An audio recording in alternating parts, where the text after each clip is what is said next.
Hello and welcome in food by Alvina. आज आपके साथ शेयर करूंगी बहुत ही मज़ेदार मीट पुलाव की रेसिपी। मीट का यखनी पुलाव आज हम तैयार करेंगे। बहुत ही मज़ेदार, आसान और क्विक रेसिपी है ये।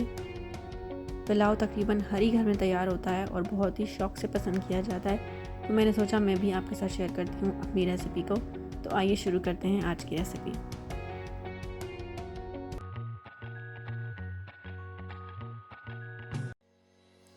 सबसे पहले हम यखनी तैयार करेंगे और यखनी मैं प्रेशर कुकर में तैयार कर रही हूँ, लेकिन अगर आपके पास प्रेशर कुकर अवेलेबल नहीं है तो आप नॉर्मल पॉट में भी बना सकते हैं। पानी की मकदार को 1 से 2 गिलास आप ज़्यादा कर दीजिए और इसे तकरीबन ये सभी गरम मसाले डालकर आप तकरीबन 1 घंटे के लिए स्लो टू मीडियम फ्लेम पर आप इसे रख दीजिए कवर करके, और ये 1 घंटे के अंदर तकरीबन अच्छे से मीट गल जाएगा और बहुत मज़ेदार यखनी भी तैयार हो जाएगी।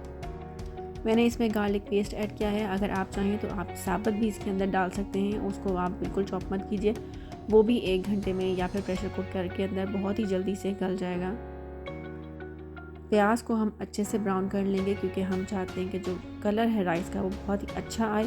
तो उसके लिए ज़रूरी है कि प्याज़ों को आप जलने मत दें, लेकिन अच्छे से इसको ब्राउन होने दें।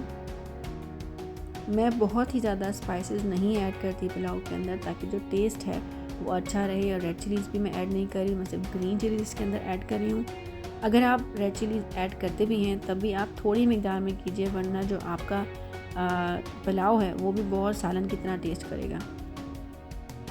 जिस पानी में हमने मीट को गलाया था वही हम स्टॉक यूज़ कर रहे हैं। सभी इंग्रेडिएंट्स और उनकी क्वांटिटी नीचे डिस्क्रिप्शन बॉक्स में आपको डिटेल में मिल जाएगी।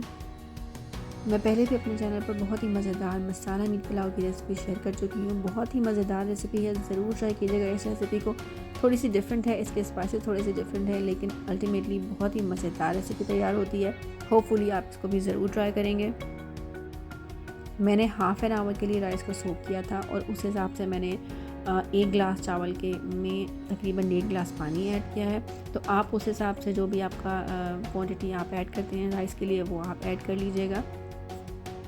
और जब सारा पानी अच्छे से ड्राई हो जाएगा तो फिर मैं तकरीबन 5% रह जाए तो फिर इसके बाद मैं इसे कवर कर दूंगी और हम इसे दम दे देंगे तकरीबन 15 से 20 मिनट के लिए। और उसके बाद आप देखेंगे कि मज़ेदार आपके चावल रेडी हो गए हैं। ज़रूर ट्राई कीजिएगा, इस रेसिपी से भी बहुत आसान और क्विक रेसिपी है और आपको बहुत पसंद आएगी। आप इसे सर्व कर सकते हैं किसी भी मज़ेदार क्रंची सैलड के साथ, योगर्ट के साथ, रायते के साथ, या फिर आप इसके साथ मिंट चटनी सर्व कर सकते हैं। And if you like the recipe don't forget to give a thumbs up and subscribe to my channel. Thank you for watching.